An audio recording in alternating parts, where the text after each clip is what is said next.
Ma'am कारण क्या मानती हैं आप इस फैसले का? अदृश्य शक्ति।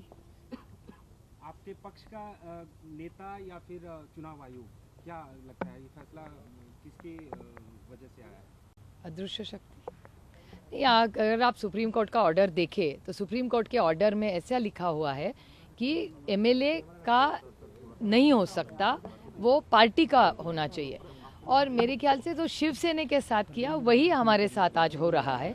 तो कोई नया ऑर्डर नहीं है, वही सिर्फ नाम बदला है, कंटेंट वही है।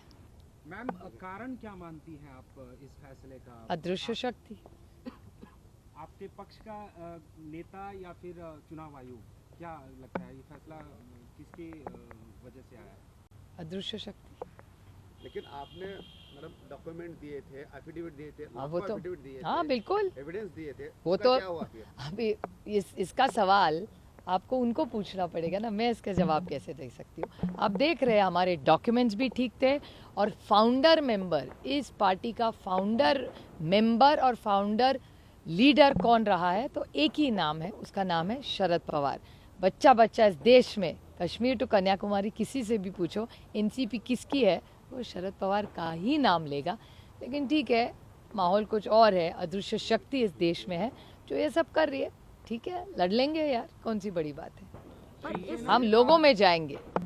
लेकिन आगे की क्या होगी रणनीति? सुप्रीम अरे कोर्ट अरे, जाओगे? हाँ हाँ बिल्कुल, कोर्ट, सुप्रीम कोर्ट तो जाएंगी। अगर हम पे अन्याय होगा तो कोर्ट तो जाना ही पड़ेगा ना। अच्छा, लेकिन सिंबल अभी जो चुनाव आयोग को जो ऑप्शन देने वाले हैं, तो हाँ, वो कल दे देंगे। कल तक उन्होंने टाइम दिया है, कल तक 3 नाम और 3 सिंबल उनको देने, तो अब कर देंगे कल। वो नाम के बारे में कुछ सोचा है मैम? अभी करेंगे, कल के लिए तो कुछ रखो, आज ये न्यूज़ करो, कल के लिए तो रखेंगे कुछ। अच्छा, शिवसेना के बाद हमने देखा कि अब ये एनसीपी के साथ हुआ, टूट हुई और मान्यता किसी और को। हमारे पार्टी में टूट नहीं हुई है। हाँ तो इस ट्रेंड को आप कैसे देखते हैं? चुनाव भी आने वाले हैं लोकसभा के। नहीं, ये तोड़ मोड़ की जो राजनीति इस देश में चल रही है वो संविधान के बाहर की है। ये जो हो रहा है वो किसी की संविधान के लिए, कि लोकतंत्र के लिए अच्छा नहीं है। कुछ बदला,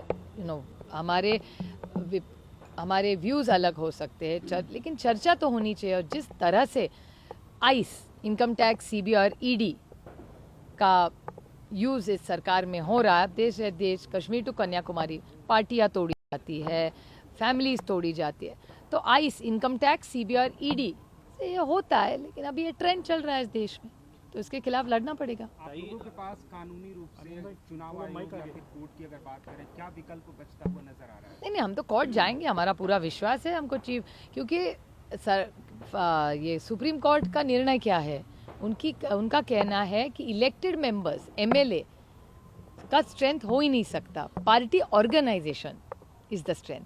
तो अगर पार्टी ऑर्गेनाइजेशन, तो पार्टी ऑर्गेनाइजेशन पवार साहब के साथ ही है ना।